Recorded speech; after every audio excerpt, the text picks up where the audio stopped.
All right, let's get cranking. Kushi. Hi, yeah. So I just have a question on like the midterm two review document worksheet. I'll just like paste on the chat really quick. Sure, please do. Um, yeah, so this is like if you can just navigate to like hash brown media mode. I just have a question on the first one. Uh-huh.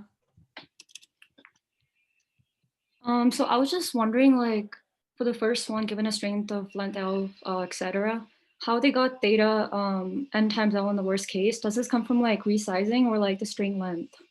Got it. Okay, let's see. So this is the worst and best case runtime of inserting a string. Yeah, so the question is, what's the worst case? Mm-hmm. Well, I'd like you to try and describe to me, why do you think resizing would be the situation? Go for it. I was just thinking, so I'm just assuming like every string has length L, and like when you resize, you like re-add it. So like you compute like the hash code for like n elements, which is n times L.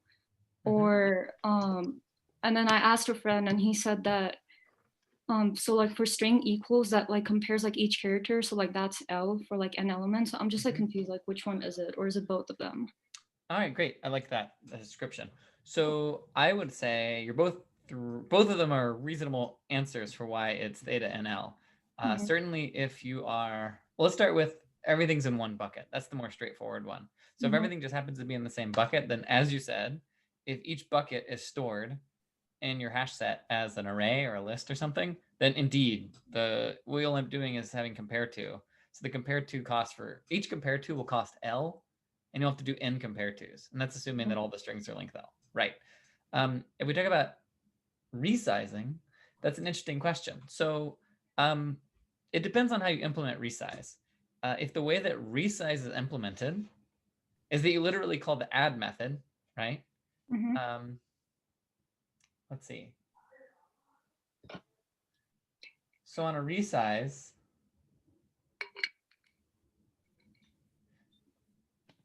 okay, so if you implement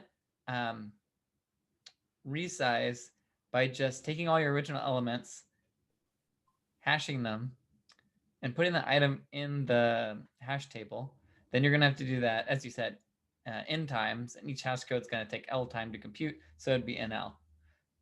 So I think either is fine. If you're talking about resizing, then it would cost you NL to rehash everything and then stick it into each bucket. Or if they're all in the same bucket, that would also be NL. So what if you had like, what if it was both? Like you had all in the same bucket, and like when you insert it, like it triggers the resize. Like would that be like, so would you add them like NO plus NO is like 2NO, but like theta NO? Well, okay, so that's an interesting point. So depending on how you implement the resize function, if every single time you're re-adding it, then in that case, the runtime can actually be worse than NL because, as you said, you'd have the first one would cost L, and then the second one would cost 2L, and the third one would cost 3L, and the fourth one would cost 4L and 5L and so forth, because you'd have to be like comparing all the previous strings. So if you insert resize in a somewhat less efficient manner, where you actually go through the entire list every time, then it would be n squared L. Okay. Yeah. Now, can I make your life even worse? I don't know. I will. So let's say that you, in your string class, don't recompute the hash code every time, but you cache it so that instead of recomputing it, then, well, never mind. That doesn't actually make life any worse because you still have to do the compare tos. So I would say theta NL if they're all in the same bucket. Theta NL if there's a resize operation and resize is implemented efficiently. But theta n squared L if resize is implemented inefficiently, where it just calls add. That's So my. sorry. So for these kinds of questions, if it doesn't mention like the resize thing, do we just assume like the worst case doesn't involve a resize operation and just like everything's in the same bucket? No, I wouldn't say that at all. I would say the problem as written isn't actually a great problem because it doesn't specify how the resize function is. Okay. Well, I mean, it's an okay problem. It's like, I think NL is the best answer. However, if you look at, for example, our optional textbooks hash table implementation, I believe they implement their resize such that it calls, let's see, what do they call it? ST.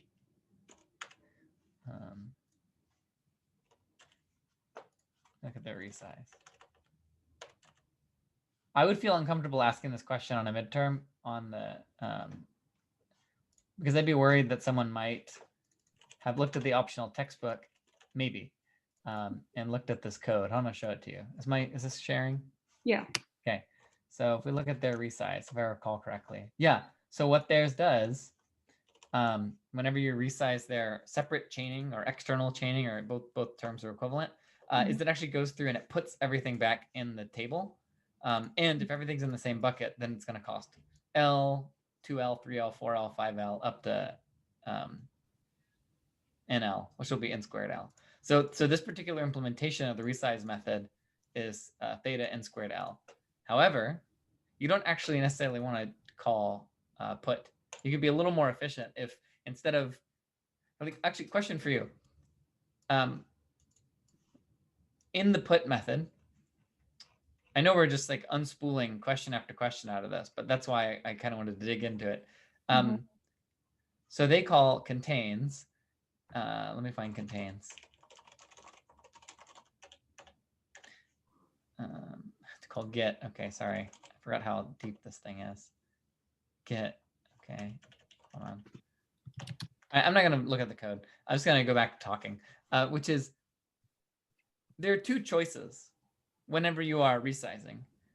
One is, whenever you add an item to a hash table, why do you iterate through the whole list and then put it at the end instead of just sticking it at the beginning? It's a question for you.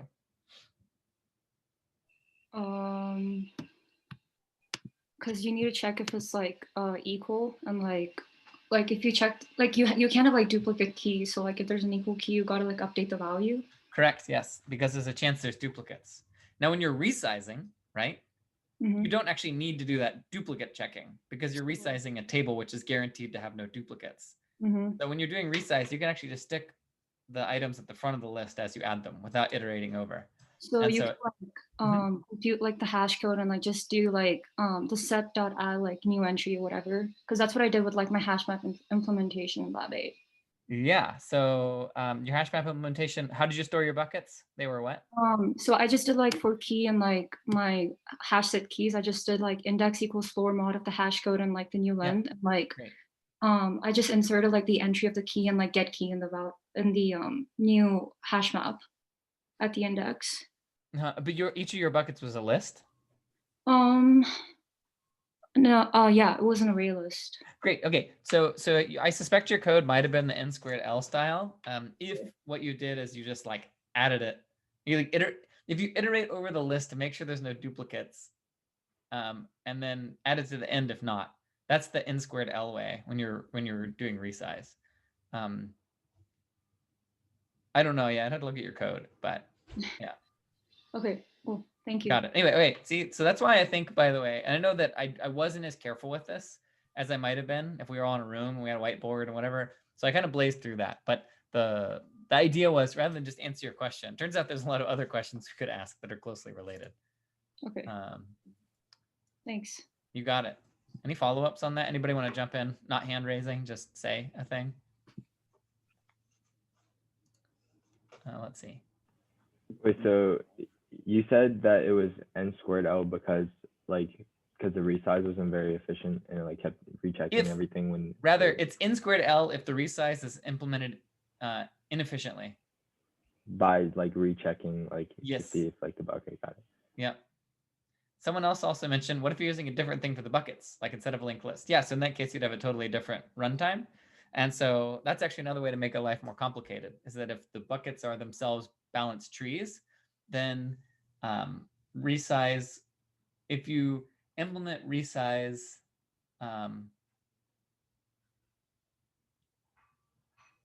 actually, no matter how you implement resize, it'd be theta n log n in that case. N log n L, I guess. Sorry, I'm going to answer in chat. It'd be NL log n. Yeah. Cool. All right, Sufi. Yeah. The question I have is on spring 27 midterm 2. I can paste it in the chat. Oh yeah, please do. Yeah. Link directly sounds great. Okay, which problem? 7. On Earth. I didn't know about this. That's funny. Okay, anyway. All right. So I think closely related problem. Great. Yeah. So like the worst case, like for all of this made sense to me, but for some reason, like I just couldn't wrap my head around the best case for each part because I think I just put like log n for everything instead of in time.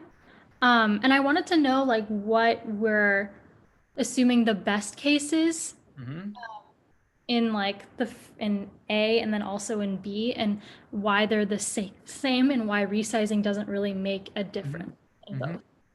Got it. So let's talk about A. LLRB bucket hash set stored as trees. Great. Okay, you can't assume that the hash code spreads them out nicely. So then this best case here for put, let's say. So what would be the best case? Can you describe it for me? Do you have some sense of what it would mean? Yeah, I mean, like, so where I was confused is that like it says that we can't assume that the hash code nicely spreads out the items because then I would have said that the best case is that it does spread out the items. Got it. But we can't make that assumption, right? Okay, that's an interesting point. Yes.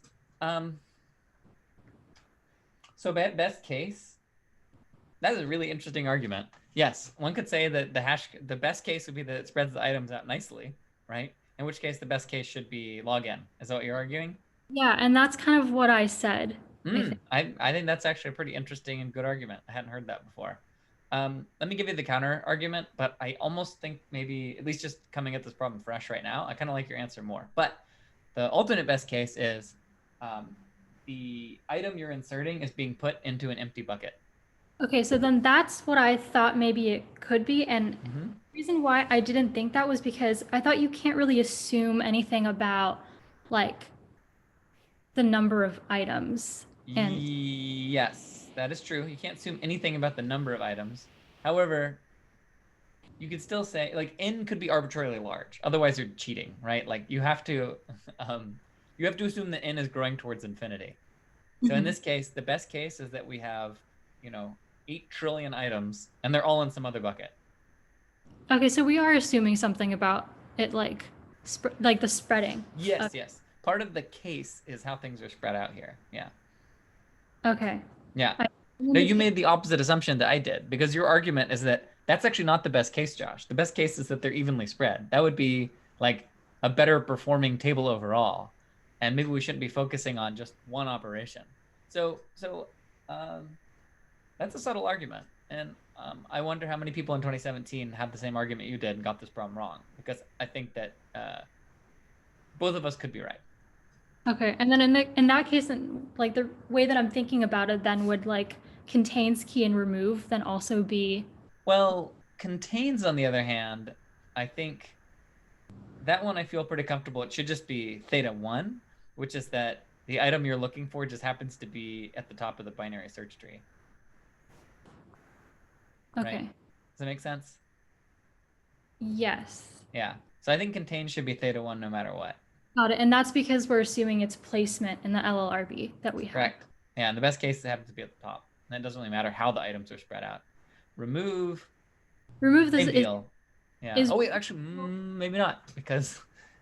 Well, actually, wait. Let's see. The best case. Oh, this is an interesting question.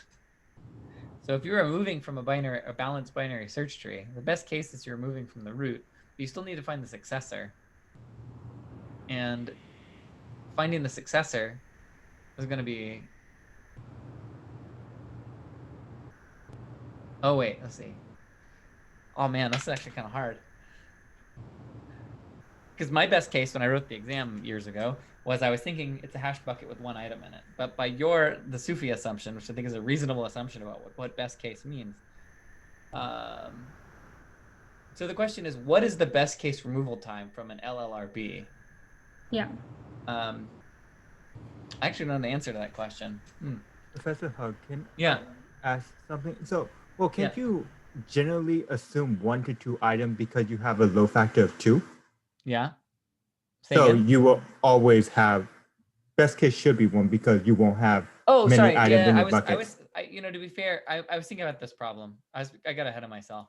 Okay, yeah. Yeah, sorry. So, Sufi, this one should also be theta 1 because the bucket has only 2 items in the best case. Oh, okay, yes, that's true here too, right? Okay, so the bucket always has 2 items because, oh yeah, we can't have more than 2 because of the load factor. Yeah, assuming in the best case where things evenly spread. Okay, sorry. So to start over, I think that these answers are all perfectly correct. However, I think by the Sufi argument, this one can be theta log n. This one's theta 1, and this one I'm still thinking about. Okay, so I think you've convinced me that it would be reasonable to say log n here. Got it. Okay, so the first one, it's because we're resizing, so we're always like matching this load factor. And Yeah. so I always assume that like it's going to be constant because we always know that it's going to be at max 2 per, Yeah. right? Yeah. And then in the second one, we could use my argument because if it's evenly spread out in the best case, then all we're doing is we're just essentially dividing log m by some like number of buckets, which is still n. Yeah. Then this leaves us as a last remove, which is interesting because I don't remember off the top of my head what is the best case removal time for an LLRB with n items, or well, n over some constant. And my gut feeling is that it is log n, because if you remove, say, the root, then you have to find the successor, but the successor I think will always be log deep, just because of the structure of an LLRB. But I'm not certain about that. I didn't think about it. Okay. Yeah. And if you tried to remove, say, the smallest item, then you have to do log steps to get down to the bottom. So this one I'm a little unsure of by the Sufi argument, but I think it's log n. Okay. And then just to reiterate, like the reason why it's, well, not based on my argument, the reason why it's constant is because we're assuming the spread of the items in that, like there's one bucket that's like empty. Yeah, so it's that in this case in this circumstance, that by best case we mean it is the best case to handle this specific operation, that like all the other operations, you know, happen to put the items in some other bucket except for this one that we're removing. Okay, got it. Yeah. And so, because remember that the words best and worst case, I mean, they're English words, right? So it's all just a matter of whatever humans decide we mean by best and worst case. And so while I originally thought the problem was fully unambiguous, I think there is some ambiguity around this one and this one. That's very interesting. I like that. Cool. Good spot. All right, Dividge. Yeah, I had some question about the lecture 20 guide. I'll paste the exact question on the chat. Sounds good. Yeah. Okay. Yeah, so it's this paper question 2A. Yeah, so I was exam, so I have to process it a little more. Oh, is this my co-taught with Paul? Yes. Okay, I recognized it. Okay, so a certain type of object we use a key and a hash out many times. An object itself. Okay, got it. So hashing efficient string about the null.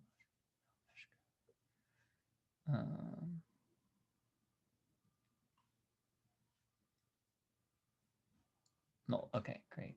String hash code.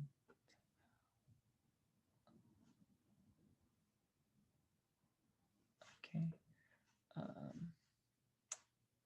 Okay, great. I have processed it. Sure. Okay. Yeah, so my question was regarding 2A. I was thinking it's probably integer overflow, but how would you fix that? Why do you think it's integer overflow? I was just thinking, I also didn't have any actually solid argument for that, but I thought maybe it's because 2 different strings have the same hash code and maybe that's causing some problem. But again, I wasn't sure. I also thought, what is the exact unit test that they're doing for us to see where it's going wrong? Yeah. Because I otherwise have no idea what's going wrong in this. Okay, so first let's tackle this question of, could it be integer overflow somehow? So where is the hash code ultimately being created? in the strings hash code? Correct. So the only way I can imagine integer overflow playing a role is in the strings hash code function. And of course, there will be integer overflow. I mean, that's just how we write hash codes, and it's okay. Now, the issue here, like to me, there's nothing about our code is going to induce some kind of like we're just using the hash code that string is giving us. And the fact that it relies on integer overflow at some point is just not a problem. So I'm gonna say I don't think that's a good answer. Like there's nothing about it that says that integer overflow is somehow an issue or an error here. Okay, so then let's continue on. I'm just gonna try and look at it and think about how we would solve this. So someone's building a hash table of efficient string objects. And we are getting back strings whose somehow we figure out that hash code is sometimes wrong. I mean, it's pretty interesting. Yeah, and the thing is that the value of the hash code itself is wrong. So that's one thing that I couldn't understand in the question. What How do would you you mean? know?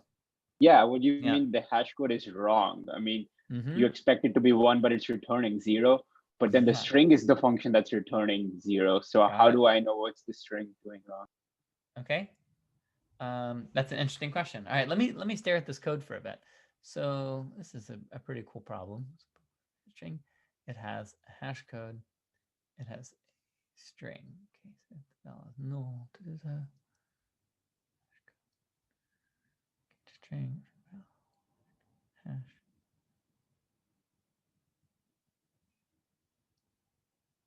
Oh, okay. So an efficient string, though, it has a set val function. So to me, the red flag is not something about integer overflow. The only weird thing to me here is that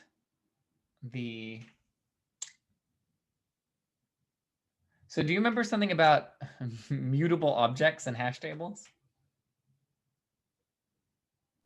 Yeah, that if they change value, the object could get lost because the hash code has changed. Yeah, so here, there's a key thing I notice, which is that efficient string objects, right? Efficient strings, they are mutable. They can be changed. Yeah, no, I got that exact argument, and I was saying the exact same thing. But my problem was, why is the hash code returning the wrong value? Because the question is saying the hash code is returning the wrong value. Do they mean that after we have changed the string, and then the hash code is returning the wrong value than what we expected to return? Or like I create the object right now, and then I ask for its hash code, and then immediately I'm getting a wrong answer without even changing anything in the object that I just created? I think it is the former. So the test that one can imagine constructing is efficient string A equals new efficient string, potato. Actually, I'm just going to write it up real quick. Here's the, let me share this notepad window. This is the unit test I can imagine doing. Efficient string A equals new efficient string potato, A dot set val horse, and then we do assert equals. Oh, now I got that. That makes sense. Because my only problem was, why is it that the hash code is returning a wrong value? Got it. Okay. And this is it right there. This is the okay. Okay, got it. That's the unit test we had in mind. Okay. Okay. My second problem was about homework 3. Yeah. So homework 3, 2.3 and 2.4. I was just wondering, because the answer to 2.3, are we allowed to discuss it openly right now? Because it's not due yet. I guess sure. You guys had a homework party and everything. Yeah, and also you get to know whether you got it right or wrong. Sure, why not? Let's do it. Let me unscreen share real quick so I don't show any secret student data. Okay, let me just look at what it looks like in Gradescope again, because I mostly was looking at in the PDF form. So you go ahead and ask your question about, and I'll. Yeah. So for 2.3, the answer was other, and I just want to know if I got the right actual sum. Okay. Because none of those actually matched my answer, so I did yes. others, and that's the right answer. But I want to know what the exact other is. Got it. You want to describe in words your other, and then I want to find the PDF real quick. Sure. Okay. I know it's a little awkward because it's an ugly formula, but Yeah, so for me, what I was seeing is that I keeps becoming half. So j keeps, first it goes to n squared, then it goes to n squared over 4. So at each interval, the amount of work that's being done is first log n squared, then log n squared over 4, then log, I think, n squared over 16. So yeah, none of the formulas that were given match that. yeah. But I'm wondering if that's the exact formula that we should come to. So so the biggest term would be what again? I think log n squared. Okay, what's the next term? I think log n squared over 4. Correct. Yeah. Down. What's the last term? 1. Great. Yep, that's right. Oh, okay. Cool. And just the last one, it's 2.4. I was wondering why we are getting linear time in that, because when I tried to do that, I was getting 1, 2, 2, 3, 3, 4, 4, 4, 4. Like it wasn't growing as a linear function. 2, 2, 3, 3, 3, 4, 4, 4. Let's see. Which way did I like to think about it? I'm looking at it again. Sorry, I'm gonna try and bring this up again in grade scope.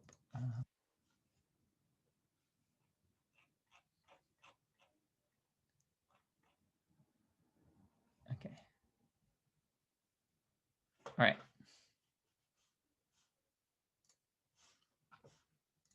All right, you can see this, I assume. Yeah.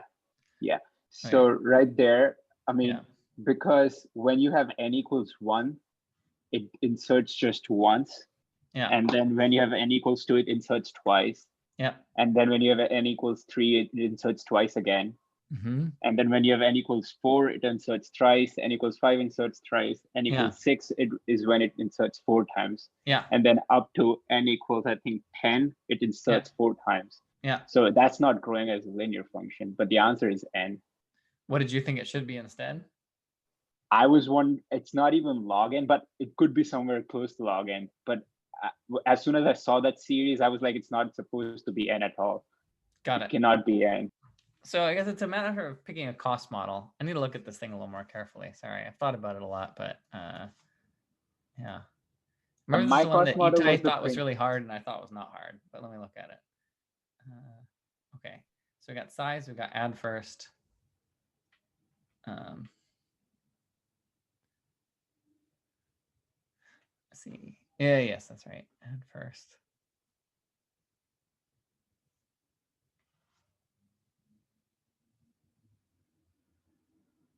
I mean, I feel like what I thought about it as is, okay, we make a bunch of size calls. How many size calls are we total going to make? Let's see. We make some number of size calls. What were you counting? What operation? Yeah, I was counting the print operation towards the end of the first loop. Got it. This one right here. Yeah. And that is described by the series I just told you. I see. That's not linear. To me, I mean, add first is even better because of the fact that, oh yeah, okay. So I had a kind of like intuitive argument, but I liked add first as my cost model more because it's going to happen more times than this line here. And then I thought about this, that it's just going to keep adding numbers until it gets, to be around the size, maybe just a little bit bigger. But it'll be size plus some like small number. Yeah, no, my argument for why it cannot be linear was because when n equals 1 or whatever, the first time that the inner loop gets executed, it's always going to just insert 1 item. The second time it's going to insert 2 items. The third time it's going to insert 3 items. Well, but overall, when you say when is it going to insert 2? Oh, the second time it inserts 2 items. Yes. Yeah, and then the third time of the outer loop, it will insert 3 items. Yeah. So the length of the list, however, is increasing by like 1 plus 2 plus 3 plus 4.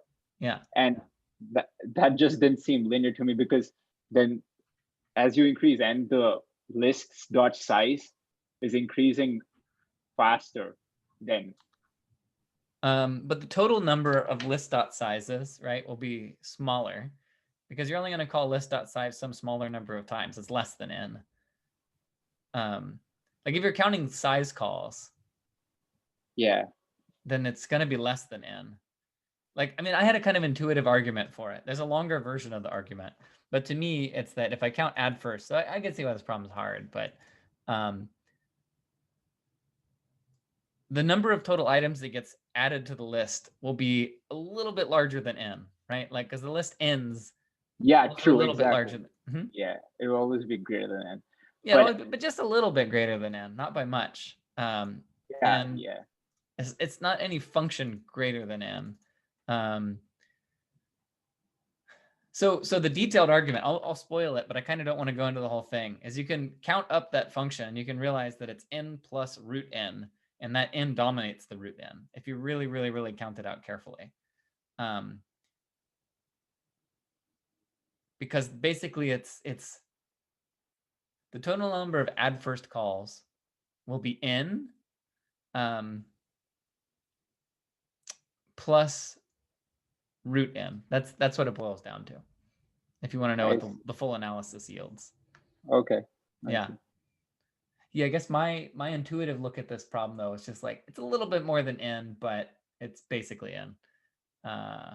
But I don't know how to translate into an answer. Like, I felt 100% sure that it was n. But I don't think I've trained you well to be able to spot that pattern. So probably the easiest way is to compute the exact count for add first, and then say, oh, well, it's n plus root n, so that's just n. Yeah. So it matters a lot what cost model we pick? Well, yeah, it always matters. Yes. Yeah, okay. Yeah. If you count size calls, then it's going to be something else. Root n, I think, but not sure. But what if my argument was that the print operation will take more time than, for example, the size operation? Because size can be assumed that's perfectly valid, but it's not true. Oh, I see. Yeah, because like this operation, let's say the size argument took n cubed time or something, then this problem gets a lot more complicated. Oh no, I'm saying that list.size takes constant time, because your cost model you're saying is list.size, but my system.out.print, since it's printing that plus sign 2 every time, it will take a little more than constant time. But that different, because you're adding this plus sign, you mean? It's always going to be constant, but that constant is going to be greater than list.size. Yeah, but if you're counting, so the cost model doesn't include the actual cost per, like not the constant offsets or anything, right? I see. Okay, but what if this was... The reason I don't like this operation as much as this is that this one happens more times than this one. I see. But if this was like a G function, which was running in like non-constant time, like a quadratic time, then we would have to pick that function for sure. Yeah, as maybe. A cost model. Yeah, unless this function took even longer. I mean, we can construct arbitrarily complicated functions. Maybe somehow this function, whatever it is, takes n cubed time, and this one takes n to the 1.5 time or whatever. And then you would care about this one again. Yeah, okay. Yeah, and sometimes it's not clear, right? And that's when you end up, like the analysis of, for example, weighted quick union with path compression, that ends up having this really complicated analysis, which leads you to inverse Ackermann functions. So yeah, you can make them however weird you want. This one's bordering on pretty weird though, for sure. Yeah. Okay. Cool, fun. All right, I'm moving on. Okay, Ryan. Could we go back to the Spring 17 one? Yeah. Let me unshare this. The last question, Zella tree. Let's see. Oh yeah, that one. Infamous. Yeah. Okay. I implemented it a little bit differently, and I wanted to know if it works. And also, could you explain why the first answer is ON squared? Okay, so this is Spring 17. Someone linked this in chat earlier. Yeah. You might be right earlier, by the way, about root n versus n. I wasn't thinking carefully. There's definitely a root n factor in there. I didn't look at it carefully. Just addressing the comment in chat. Let's see. So this is Spring 17. And let me share this screen if I'm not already. It's the last I am. one. All right, cool. Okay. So you wanted to know what first? It's the why, like the last part of the question, like question 9. Yeah, can you explain the ON thing? ON. Or not question 9. Just part C? D. Sorry. Which part? D. D. Got it. Like what? Can you explain the ON squared, like the first explanation? I'm confused. This thing I'm showing right now? No. Like the answer. the red part, create zealotry with Oh, okay, got it. So why is this not valid? For why is or it not? why is it O? Can you just run to? Why yeah, is it in can you explain the squared? concept? Yeah. Got it. Okay, let's see. Let me look at this thing again. I don't remember what a Zelhat tree is anymore. So let's see. I is index small element L. Okay. L select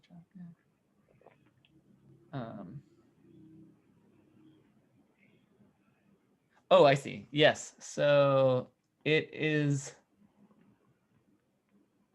since it's a recursive algorithm, what is the worst case Zelhat tree?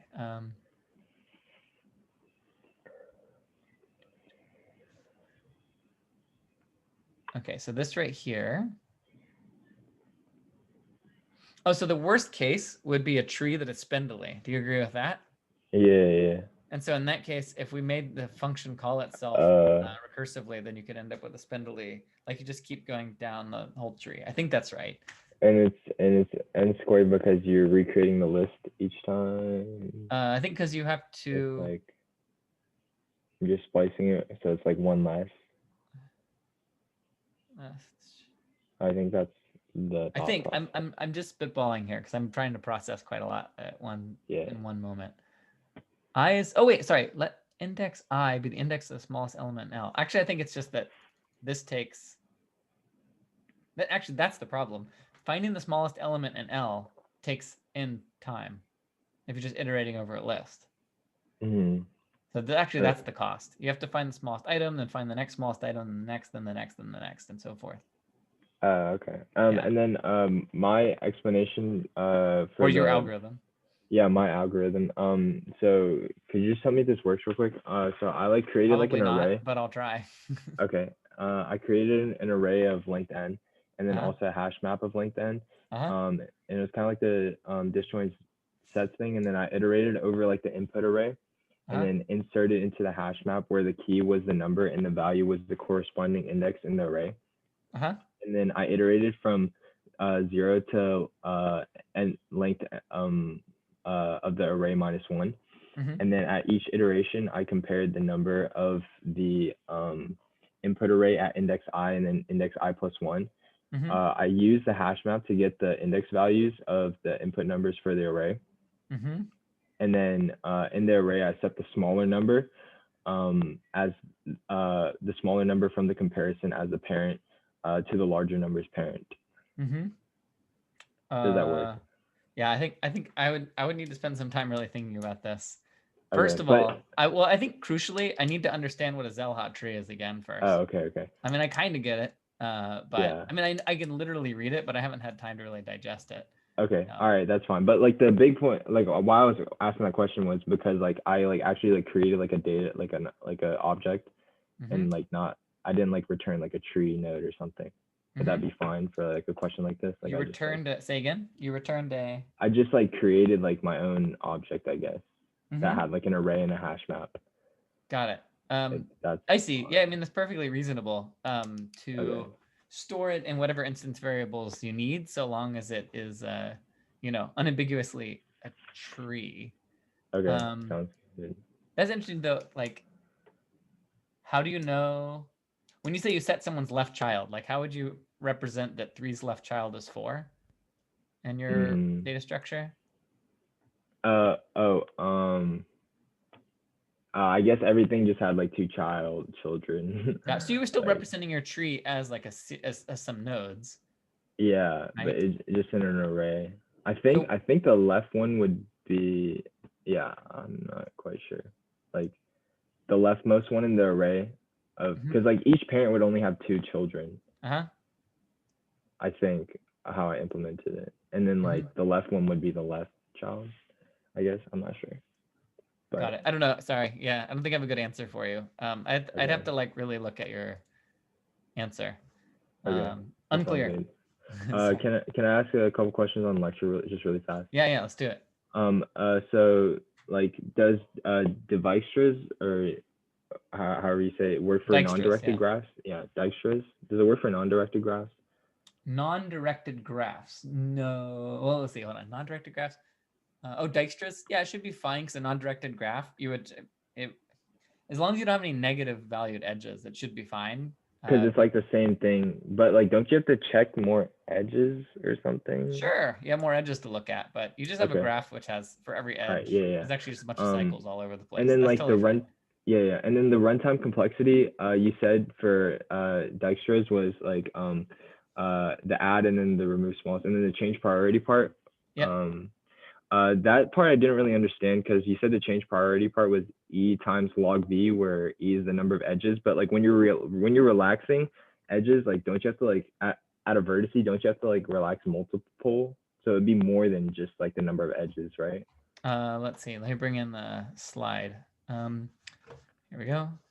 So runtime for Dijkstra's. You are saying that. So whenever you relax a vertex, in the craziest case, every single time you relax, you would have to change priority. The priority, that means for every yeah. single edge, you're going to have to change a priority, which takes log v But time. but you can change a priority, like you can relax an edge multiple times, so it's not just like the number of edges. It could be more, right? Well, each edge, if in a directed graph, each edge is only going to get used once. So when you visit a vertex, you just relax all of its outgoing edges, right? Yeah, but aren't there multiple edges going to like a node? So like, oh, sorry, like, this it could be like E, shorter. to be clear, this E is the total edges in the entire graph. Yeah, but can't edges be relaxed more than once is, I guess, my question. No, they No? cannot. Yeah, because an Oh, edge is okay. only relaxed whenever you visit a vertex. Then you relax all of its edges once, and then you never relax Okay. them again. Okay, because if you like go to a different one and then like relax like that, if you have like a different path also going to that node, it's gonna be Yeah, longer. so in that case, you would not be relaxing an edge again. You'd be relaxing a different edge to that same vertex. So for example, Right, Yeah. right. Yeah, so these edges both get used exactly once. Okay. Yeah. All right, awesome. Okay. Cool. I think that's good. You got it. All right, sorry, I couldn't really help you with the Zelha tree algorithm critique. All right. Did I skip you, David? Or I thought I talked to you. Oh yeah, I sorry, forgot to. Oh, no problem. I was making sure. All right. Jason. Hi. How do you say your name? Because I always feel like I'm saying it wrong. It's like Justin. Just pull out the S. Justin. That's it. Okay, so, great. Justin, all right. yeah. I knew I wasn't saying it right. It sounded ridiculous. So go ahead, Justin. No, you're all good, Professor. So I was reviewing over the spring 16 exam, and I had I put the link in the chat as well. Oh, great. Thank you. In case it's needed. And I was just having a couple of questions that I wanted to ask as we're going through. There was a good number, but I just wanted to like go through a couple of them and see. So for 1D that we're looking at here, 1D, and it's a hash map, and 1E were my first two. So for 1D, I said it was no, because I thought that we were going to go through and we were just going to essentially pull out like the main, like if it was all the same hash code, then wouldn't we wind up having to go and get, like, wouldn't we not know what value we wanted? Or would that work, would not work out like that? So everything.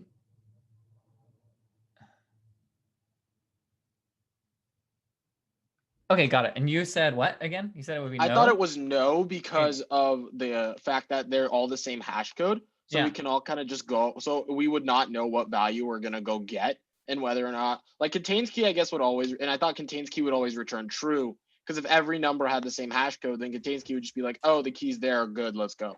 Got it. Or is that not so how it contains works? key does not just check the hash code. The hash code is only used to decide which bucket things are put into, but the actual code, what it should do is use the hash code to go to the bucket and then iterate through each item calling dot equals to see if it's there.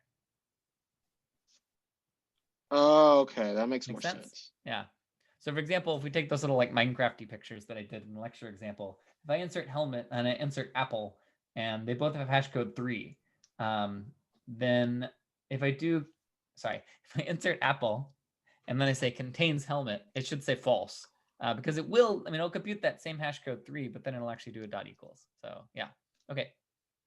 Okay, cool. Hope that helps. And then 1E, do we need to know that? Like, or is it possible we'll get like a hash set where like it's just a random type and then we're going to have to explain how to do that? Or will we not have to know to solve that? Because I think it said it came from a homework, but I'm not 100% in the comments or something. Well, it's still within scope. there was a homework where we made you do something, but yeah, this is definitely in scope. It's a weird hash code. And so it's basically testing to see if you know how hash tables behave with weird classes. So yeah, it seems perfectly. How would you reasonable. solve this problem then? Because I wasn't sure how to solve it when I looked at it. Got it. Well, I would look at it and try and first identify what's strange about it. So I'd look at the equals method and I would say, is this a reasonable equals method? And yes, indeed, actually, it looks reasonable. It has a cast and then it checks X and Y. Okay, so the equals method seems normal. The hash code, does that seem strange? Well, yeah, it does seem like sort of peculiar to call super hash code and then divide by 2. So I need to understand what that means. That's the next step. So then I turn to you. What does super.hashcode do? Would it look at the parent's hash code? Because super is the keyword to look at the parent class. Yes. So what is the parent class of glelk? Hash set glelk? It doesn't necessarily. Nope. So glelk, it just says public class glelk. So what does glelk extend, or like what is its superclass? Is it just glelk, or is it? Oh, it's object. Object, yes. Like. So then what's the object hash code going to do? Is it just going to get the object's hash code? I'm not really 100% sure. It is the object. So like it is a glelk. So it is an object. Do you know what the object hash code method does? Not 100%. Is there like a place I could go to review that? What's that? Is there a place I could go to review that? Yeah, somewhere in the hash lecture. Let me find this thing. Presumably it's mentioned. I don't think it's gone out of scope since this happened. So the default hash table.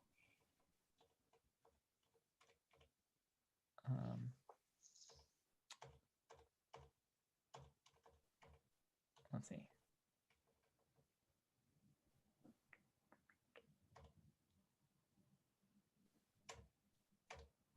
Interesting. The semester, I don't know. Actually, I'm going to ask the class and hopefully someone, I know the answer. They said it was in the textbook from what I'm reading in the comments from what people are saying. Yeah, but that doesn't count. I don't want to say that because it's not, I don't want to have something. Yeah, it was mentioned in lecture somewhere. Okay, so the object's hash code, the default is that it does the memory address. So I don't know where I said that, but it is a thing that I said at some point. So yeah. Okay, cool. Yeah. Okay. Okay. How did you guys know that? People who are saying in chat, how did you know the default hash code is the address? Because sometimes I want to make sure I didn't like just assume that people know something that I never taught. Yeah, got it. So it sounds like it's something I said in lecture, but isn't explicitly on the slide. So it should probably be in there somewhere. Oh, slide 72. Of what? Of the hashing slides. This is the shortest. Oh, the shortest paths. Oh my dear goodness. Okay, Okay, so it is in there. Yes. All right. So I said it out loud. It was mentioned. And got it. Yeah, it's a little obscure. So it's a slightly mean question, but. Okay, cool. Cool. All and right. then question 3. Yeah. For exceptions, I was a little confused about what to do here because I thought if we hit an exception, doesn't it just stop? Or is that not how it works? So this question's gotten a little out of scope because we talked about exceptions last during the semester. We will talk a little bit more about them later, but here there's both a try and a catch block. This is not something that we did, so I would call it out of scope. Okay, sick. And then question 5, I was also a little confused on when I was going through it, like just throughout calculus. How would you go about, what was the method you were supposed to use for this problem? Because I was confused on what to do here. Sure. There is no method. Instead, it is sort of it is a synthesis of a number of different topics all at once. So there's no formula or like technique exactly. I will do, let's say A and B, and then I'm gonna let Sufi ask a question, and then I'm gonna go. Cool. So if we're reading in a text file, what do? We create a BST map, then as long as it's not empty, the file we're reading, then we're going to put the next string in double. Okay, so there's in cities in a file. What's the runtime to complete execution of read data? Well, that means it's the runtime to put all of the data in the tree. Okay, so it is a BST map. And so the question boils down to, the challenge of the problem was understanding that what it's asking is that if I insert n items into a BST, what is the best and the worst case runtime? So that's what this boils down to. So it's knowing first that this problem is asking what is the best and worst case runtime to insert n items into a BST.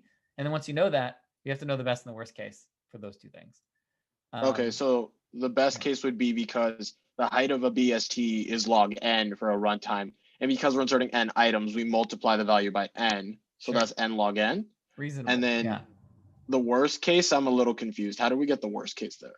What's the worst case to insert n items into a binary search tree? I don't know. What do you think? Do you have any insight into that one? I thought it would be log n, but I might be wrong. What's the word? Oh, what's when you say what worst case is log n? Wait, Actually, one more here's a time? question for you. If I have a binary search tree with n items, what is the worst case to insert one such item? One more time, please. Sorry, yeah. If you have a binary search tree with n items, what is the worst case runtime to insert one more item? N plus 1. And why would that be? Because you have to go through all of the n items and then put in the last one and what does figure out that where worst it case goes. tree? What does that worst case tree look like?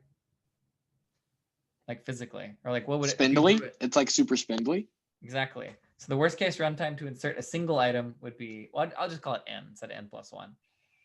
So basically, if you were just unlucky enough that the first item you insert is the root, and the next one is either the right child, and the next one's way at the bottom, and the next one's way at the bottom, then the worst case to insert n items into a tree is you're just growing a spindly tree. And that's going to cost you n squared because it's 1 plus 2 plus 3 plus 4 plus 5 all the way up. Oh, so a spindly tree's height, is a spindly tree's height still log n in this case, or would it No. become n? It's n. Okay. Yeah. Quick tip. Like I would say that I get the sense that you're like kind of learning a bunch of facts, but I wouldn't think about it that way. So you just said the height of a spindly tree being log n versus n. I would say rather than just trying to like remember what the answer is, you should really be able to like rederive that instantaneously. Yeah, it just like there's a subtle difference in the way that I think you're trying to study for this exam and what I think will yield success, which is or maximum success, which is not to remember a bunch of facts about like the heights of trees, but instead just to like know how to smell them out. Anyway, I'll send you an email on that point later, though. All right, Sufi, I'm gonna take one question, and then I'm gonna go. Yeah, sorry, I'll try to be quick. It's like 2 quick questions on this midterm. So for number 4, can an explanation be that like Which one? Which exam? The one you posted earlier? Yeah, I just sent it in the chat. Okay, cool. Sounds good. Okay. So yeah, for 4, would insertion order make it different? Could that be an explanation? Got it. Yeah, I mean, it looks like the answer that we give is different insertion orders, right? Yeah, because I wasn't sure if it like had to do with like the way you would push things up, but I guess that it's also orders the same thing, really. Okay. Got it. I mean, so true or false? Well, we wanted you to give a counterexample though, so it wouldn't be enough just to say insertion order matters. You'd have to actually give 2 orders that give a different height. Yeah, I did something like 1, 7, 8, 10, and then 10, 7, 1, 8. Yeah, and so if that ends up giving you a different tree, great. Okay, cool. And then the last question was task 3, question 6. So when we're like saying that we want to use like some sort of like hash set, hash map or whatever, what can we assume about it? So that always a tricky one. Because like in this question, there was nothing like said. And so I wasn't really sure what we can assume, what we can. I feel like that would have made a difference in terms of the run. So what assumptions did you want? So what I thought was that like, I basically just said that contains would take O of N. Yeah. Because like, it would just go all into the same bucket. Yeah. Now, I would argue that while that is a pathological case, it is very unlikely to happen in practice with real data. So what did you decide to do instead? Like you were worried about using a hash set because you're worried that all the pictures would end up in the same bucket. Yeah. Yeah. Okay. So then we would use like a tree map then. Got it. Well, now a tree map is complicated because then I mean, you could. Or sorry, a tree set. A tree set, yeah, a tree set. So a tree set's a little awkward because the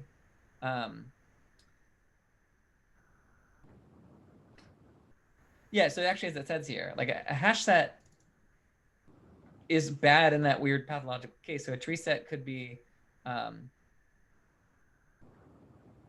what I don't understand is that it says assuming that our hash code evenly distributes all items, the runtime of it would be O of n. How does that make sense?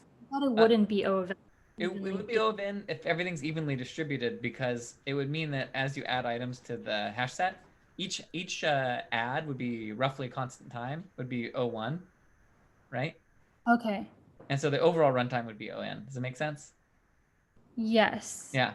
Okay, so the runtime it's asking for is in like adding into this data structure. Well, to complete the entire task, rather. Your goal is to find all the unique images. So the runtime to insert in items into a hash set would be big ON. Okay, because it was saying like it was asking like for us to like come up with a way to display all of the items. So I was like, Sure. okay, well, let's check if it contains it, and if it contains it, then like look through and find it, and then print it out. Let's see. Check and see if it contains it. Well, I don't think you would ever use the contains operation. I think you would literally just call add and then iterate over the set. Okay. Does it make sense?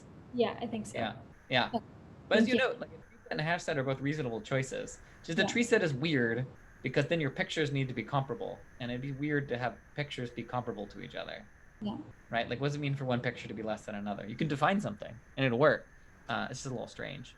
Okay. So to me, hash set seems like a better choice than tree set, because if you're worried about the pathological case where everything's in the same bucket, then you should never use a hash set at all. But in practice, it turns out to be usually fine. Okay, but it'll be generally more explicit in terms of like what we can assume about hash. Well, I mean, I think that this problem is fair, and as you can see, we would have taken either hash set or tree set. So if you gave the answer tree set, we would be perfectly happy to have you say tree set, and then we say n log n. Okay, got it. Yeah. Thank you. Cool. I will admit, I'm a little scared to do these kind of problems in the modern era. That if you look at my exams over time, they've gotten more, a little less open-ended and a little more specific because of arguments. Yeah. How do we assume hashing would function for pictures? We don't know. We have no idea how it works. But yeah, what you'd probably do is just maybe like add all the pixels scaled by some, power of some prime. But yeah. Hybrid deletion? Heck yeah, it's in scope. Yeah, that's a key part of BSTs. All right. Be clear, it's Hibbard, not Hubbard. All right. Anyway, see you guys. I got to run, but I'll see you guys Wednesday. Bye.